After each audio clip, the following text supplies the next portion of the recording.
എല്ലാ കൂട്ടുകാർക്കും നമസ്കാരം. നമ്മുടെ പുതിയ വീഡിയോയിലേക്ക് സ്വാഗതം. ഇന്നത്തെ നമ്മുടെ വീഡിയോ വളരെ രുചികരമായിട്ടും എളുപ്പത്തിലും തയ്യാറാക്കി എടുക്കാൻ പറ്റുന്ന വഴുതനങ്ങ മെഴുക്ക് പുരട്ടിയാണ്.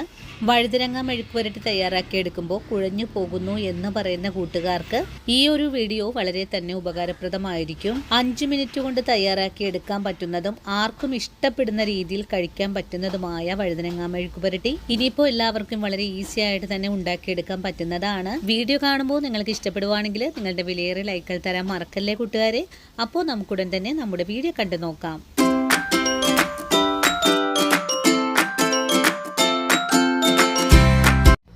നമുക്കിനി വഴുതനങ്ങ മെഴുക്ക് പുരട്ടി തയ്യാറാക്കാൻ തുടങ്ങാം. ഇതിനായിട്ട് ഞാനിവിടെ 1/2 കിലോ അളവിലാണ് വഴുതന എടുത്ത് വെച്ചിട്ടുള്ളത്. വഴുതന പല കളറിലും നമുക്ക് വാങ്ങിക്കാൻ കിട്ടാറുണ്ട്. എങ്കിലും വയലറ്റ് വഴുതനങ്ങയ്ക്കാണ് കൂടുതൽ ടേസ്റ്റ് ഉണ്ടാവുന്നത്. ഇനി നമുക്ക് ഈ വഴുതന നന്നായിട്ടൊന്ന് കഴുകിയതിന് ശേഷം ഇതിനെ ഒന്ന് കട്ട് ചെയ്തെടുക്കണം. കട്ട് ചെയ്ത് കഴിഞ്ഞാൽ വെള്ളത്തിലിട്ട് വെക്കാതെ കുറച്ച് വെളിച്ചെണ്ണയും മഞ്ഞൾപ്പൊടിയും കൂടി കുഴച്ച് ഈ ഒരു രീതിയിലാണ് ആക്കിയെടുക്കേണ്ടത്. വഴുതന വെന്ത് വരാനായിട്ട് നമുക്ക് അധികം സമയമൊന്നും ആവശ്യമില്ല. ഒരു 5 മിനിറ്റ് മാത്രം മതിയാകും.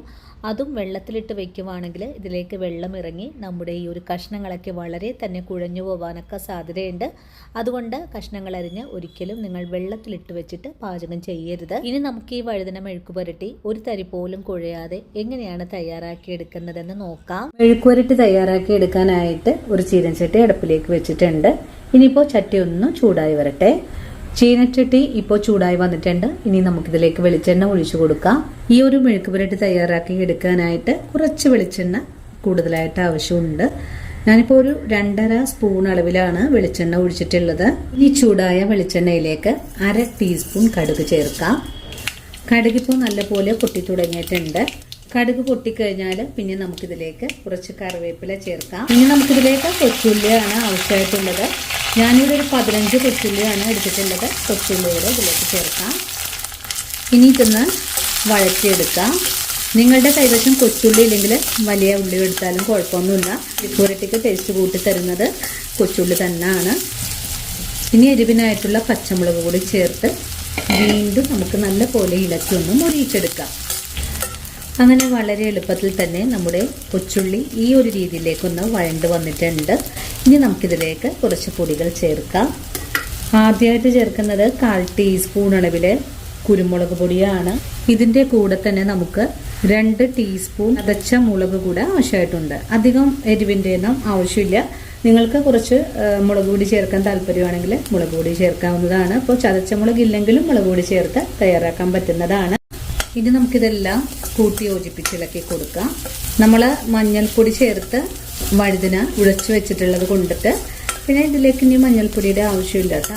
മഞ്ഞൾപ്പൊടി കുഴച്ച് വെച്ചിട്ടില്ലെങ്കിൽ ഈ ഒരു സമയത്ത് കുറച്ച് മഞ്ഞൾപ്പൊടി ചേർക്കേണ്ടതാണ്. അങ്ങനെ കുരുമുളക് പൊടിയും മുളകും ഒന്ന് നല്ലതുപോലെ ഒന്ന് മുരിയിച്ച് കഴിഞ്ഞാൽ പിന്നെ നമ്മൾ മിക്സ് ചെയ്ത് വെച്ചിട്ടുള്ള വഴുതനയാണ് ചേർക്കേണ്ടത്.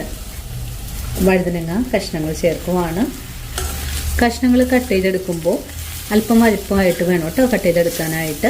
അല്ലെങ്കിൽ പെട്ടെന്ന് തന്നെ ഇത് വെന്ത് കുഴഞ്ഞു പോകാനൊക്കെ സാധ്യത വളരെ കൂടുതലാണ്. ഇനി നമുക്ക് നല്ല പോലെ ഒന്ന് ഇളക്കി യോജിപ്പിച്ച് കൊടുക്കാം. ഇളക്കി യോജിപ്പിച്ചതിന് ശേഷം വഴുതനങ്ങയ്ക്ക് ആവശ്യമായ ഉപ്പും കൂടി ചേർക്കാം.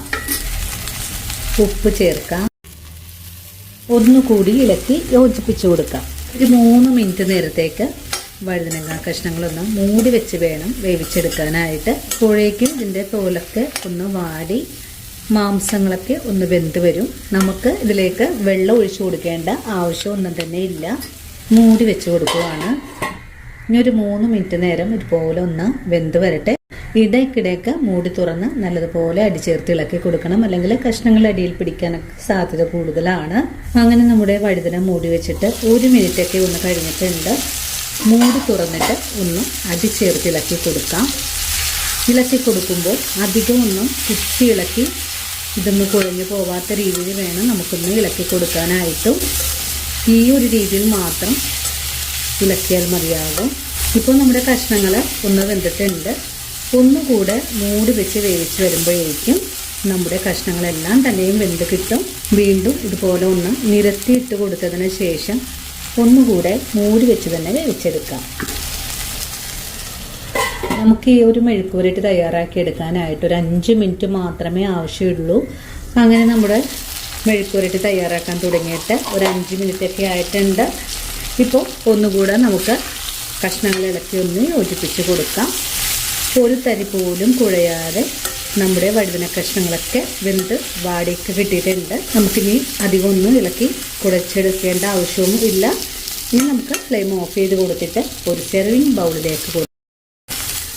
അപ്പോൾ എത്ര എളുപ്പത്തിലാണ് കൂട്ടുകാരെ വളരെ സ്വാദിഷ്ടമായിട്ടുള്ള വഴുതന മെഴുക്കുവരട്ടി നമ്മൾ തയ്യാറാക്കി എടുത്തിട്ടുള്ളത്. ഈ ഒരു രീതിയിൽ നിങ്ങളെല്ലാവരും തയ്യാറാക്കി നോക്കണം. ഒരിക്കലും ഉണ്ടാക്കി ഇതുപോലെ ചെയ്താൽ വീണ്ടും വീണ്ടും ഉണ്ടാക്കി കഴിക്കും. നല്ല സ്വാദാണ്. അപ്പോൾ ഇനി നല്ലൊരു വീഡിയോ ആയിട്ട് അടുത്ത ദിവസം ഓടിയെത്താം. അതുവരെയും സ്നേഹത്തിൻ്റെ ഭാഷയിൽ വീണ്ടും കാണാം.